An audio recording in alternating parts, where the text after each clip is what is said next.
Faleminderit kryetar, zonja dhe zotrin deputet, të dashur qytetar shqiptar. Sot, Kuvendi i Shqipërisë thirret për të marrë një vendim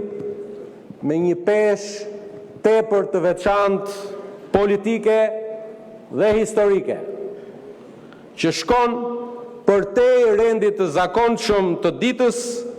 dhe lidhet drejt për drejti me rolin e ri të Shqipërisë son në arenën ndërkombëtare. Projekt ligji që kemi sot në shqyrtim dhe më pas në votim ka të bëjë me ratifikimin e Kartës së Bordit Paqes, një organizëm i ri ndërkombëtar i ideuar, i propozuar nga presidenti i Shteteve të Bashkuara të Amerikës Donald Trump, ku Republika e Shqipërisë dhe kryeministri i saj Edi Rama janë ftuar të jenë vend antar themelues dhe antar i bordit. Kjo ftesë përbën një vlerësim të drejt për drejt ndërkombëtar për rolin konstruktiv dhe shumë të besueshëm të Shqipërisë son të përbashkët dhe shënon një moment të paprecedent pozitiv ku vendi ynë shihet si një aktor që kontribon në zgjidhje të rëndësishme globale për paqen, e jo thjesht si dikur një pjesë periferike e tyre. Kjo ftesë, zonja e zotri, të dashur qytetar shqiptar, nuk është diçka e zakonshme. Nuk është formale dhe nuk është as simbolike. Në letrën zyrtare drejtuar kryeministrit të Shqipërisë, presidenti i Shteteve të Bashkuara të Amerikës, Donald Trump, e cilëson këtë nismë si një përpjekje historike dhe madhore, duke theksuar nevojën për një qasje të re në ndërtimin e paqes,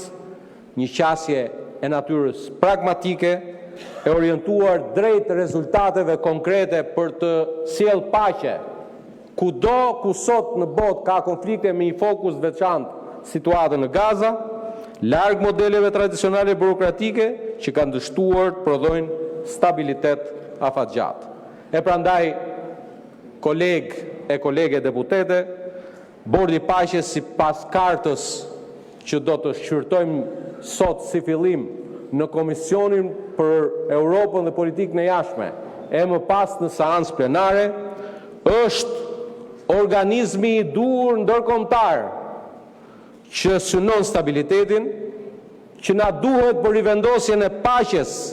por dhe qeverisjes lishme dhe të besueshme dhe sigurimin që paqja kudo në botë jetë e qëndrueshme.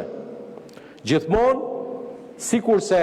e nënvizon edhe në letrën e tij presidenti amerikan Donald Trump, gjithmonë në përputhje me të drejtën ndërkombëtare.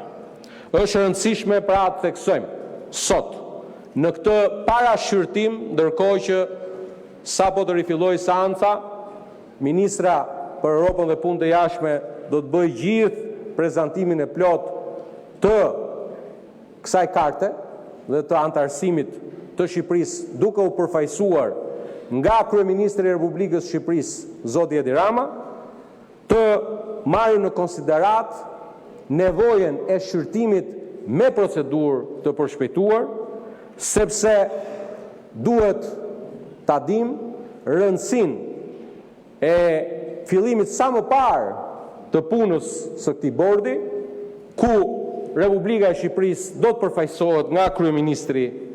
zoti Edi Rama, dhe t'i themi sot qytetarëve,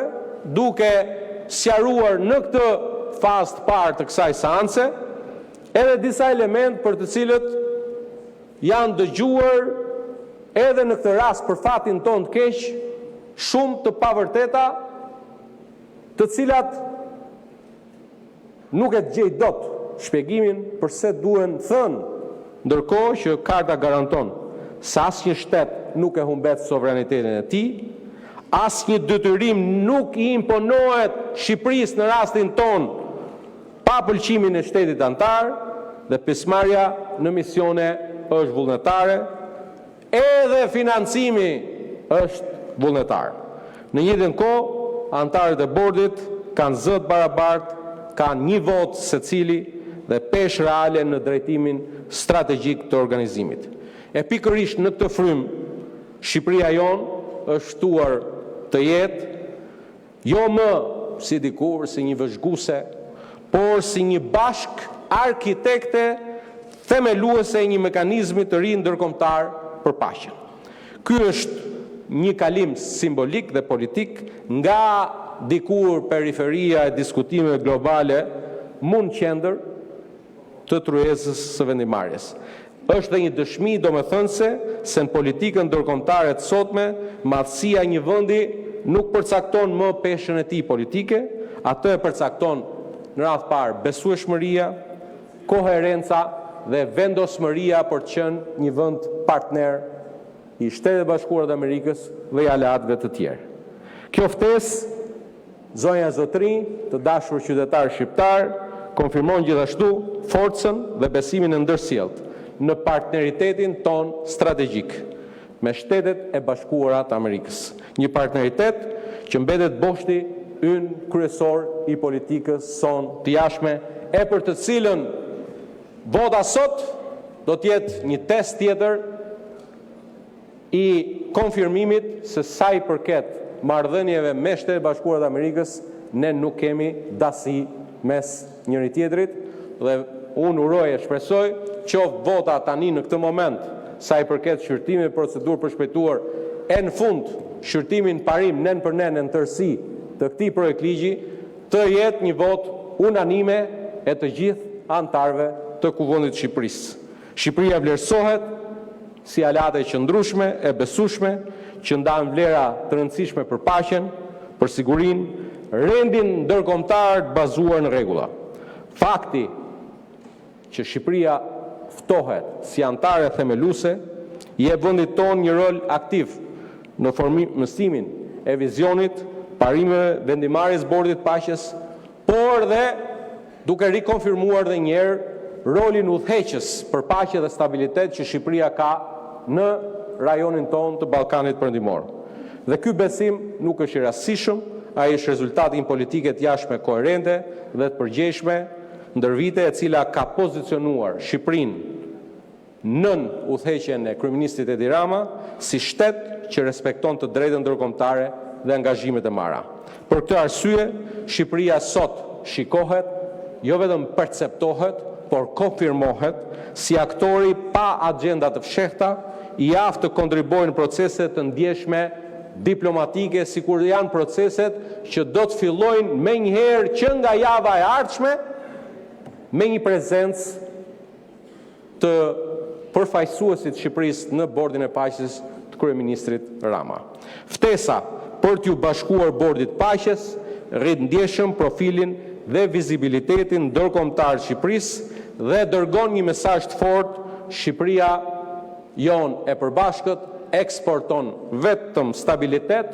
dhe nuk konsumon as pak stabilitet. Koleg, kjo ftesë është pa dyshim një ndër nderet më të mëdha për Shqipërinë dhe shqiptarët anë mban globit, kudo që ata jetojnë e punojnë.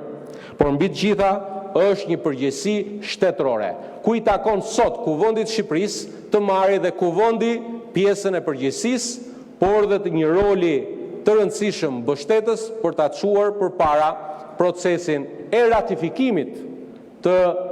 antarësimit të Shqipërisë, të aderimit të Shqipërisë, sipas formës së përcaktuar dhe nga karta, pra nga statuti i kësaj organizate të re ndërkombëtare, duke i dhënë plot fuqishmërinë përfaqësimit të Shqipërisë në këtë kartë të bordit paqes nga kryeministri i Shqipërisë. Pjesëmarrja në bordin e paqes nuk është një përfitim imazhi, por një angazhim për të kontribuar realisht, ku çdo vendimarrje do të udhëhiqet nga interesi kombëtar dhe përgjegjësia institucionale. Sot edhe opozita nuk ftohet për të votuar një parti, nuk po votojmë një mazhorancë apo një opozit, por po votojmë për Shqipërinë dhe për rolin që ajo zgjedh të luajnë botë, e për të cilën Shqipërinë tonë përbashkët duhet jemi gjithë krenar. Ju ftojmë ta votoni projekt vendimin që ju kemi paraqitur dhe të mbledhim me njëherë Komisionin për Europën dhe Punët e Jashtme, të shqyrtojmë projekt ligjin siç e përcakton rregulloria dhe kushtetuta në komision, e të rimblidhemi me njëherë pa humbur kohë për të vijuar seancën me shqyrtimin dhe votimin sot të këtij projekt ligji që unë nuk hezitoj as pak, kemi nderin të gjithë që u ndodhëm sot në Kuvendin e Shqipërisë për të votuar një akt historik të Shqipërisë sonë përbashkët. Faleminderit gjithëve. Faleminderit zoti Balla.